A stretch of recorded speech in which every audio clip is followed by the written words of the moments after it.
Hey guys, Caduce Campbell here for thebuttonsmashers.com, and this is our review for Aztez.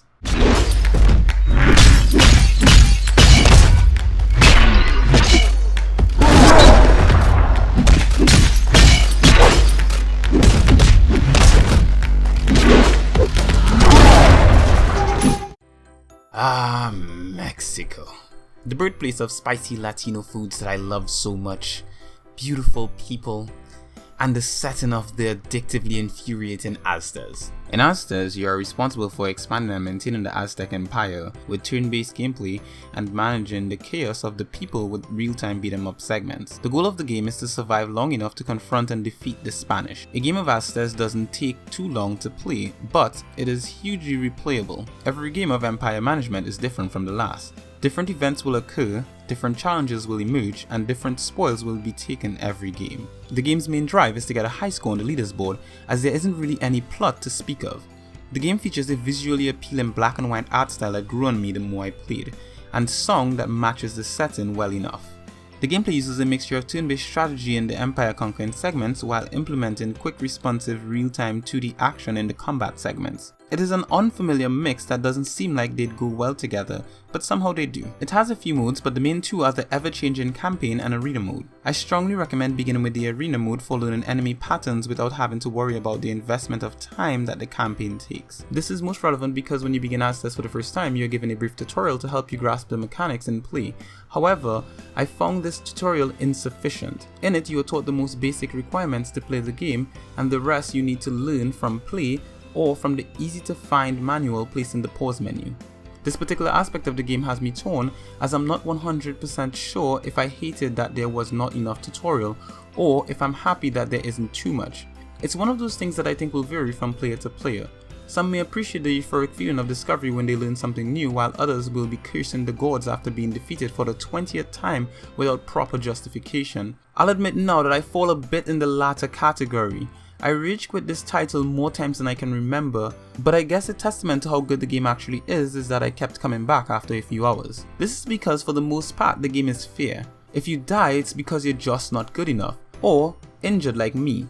I refuse to accept that I wouldn't be better at this if I wasn't currently injured. Now I know that there are some of you clever people out there that have noticed that I said the game is fair for the most part. Well, clever people, there's a reason I stated it in that way. You see, though the mechanics are pretty solid and the combat is highly skill based similar to the likes of Dark Souls, there are a few instances where the game seems unfairly stacked in the favor of the opposition.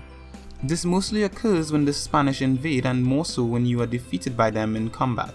If that happens, they gain the help of some of the Aztec people, some of whom have seemingly unblockable attacks. This combination of relentless unblockable attacks and the Spanish's long-range attacks can turn a once thriving empire on its head in a matter of minutes, as your Aztec warriors fall one by one. Oh, but there is a silver lining to me mentioning this. I'm gonna teach you a trick to defeat the Spanish that isn't mentioned in the game. First, get yourself a means to make a note. I'll wait. Okay, you got something? Good. So, here's how it's done. First, you want to expand your cities to the edge of the map as much as possible while growing your population. This will result in gaining an extra Aztez. Then, you're going to want to place a general in each of your second most outer regions by spending some resources. That way, when the Spanish invade, you will be able to prevent them from taking your cities immediately and advancing, because they move fast, like a plague. Okay, now that that's sorted, keep growing your empire, keeping at least a general on each of your cities. Note that it's important not to grow too fast if you can't protect that growth. Next, you want to attack the Spanish as soon as they come in range. This way they will have less numbers. The trick to beating them is to jump when you see the first projectile leave their guns. Use your blood guarding ability to hover in the air while the bullet passes, then attack them with your sword with downwards attacks till their defense are broken. Keep in mind you should stop whatever you're doing to jump if ever you see the warning projectile crossing the screen. Repeat this tactic till you defeat them. When they are on the run, use it again, but be mindful of their generals who summon horses at random. If you use this technique, you will have a good chance of winning. I say a chance because Aztez is a random as frack game, and you could have to face the Spanish before you have the time to prepare, or you could get your timings completely wrong and die. Oh, and one more tip, keep your eyes out for the Spanish armor perk and the God of Fortune. The armor halves damage on your Aztez warriors, and Fortune slows down time for a few seconds. Both should make defeating the Spanish much easier. So with all that I've said so far about Aztez, here is my final verdict. If you're a fan of difficult skill-based games like Dark Souls, Ninja Gaiden, or Devil May Cry, then Aztez is a title that you may want to try. The game can seem a bit unfair when unstoppable attacks wreck you from off screen, but with enough practice and skill, you will soon be able to build an epic empire that can take over the leaderboards. Thank you very much for watching our review on Aztez. If you enjoyed this review, make sure to give us a like and let us know what you think about the game in the comment section below. If you'd like more content like this from us, please make sure to subscribe to this channel.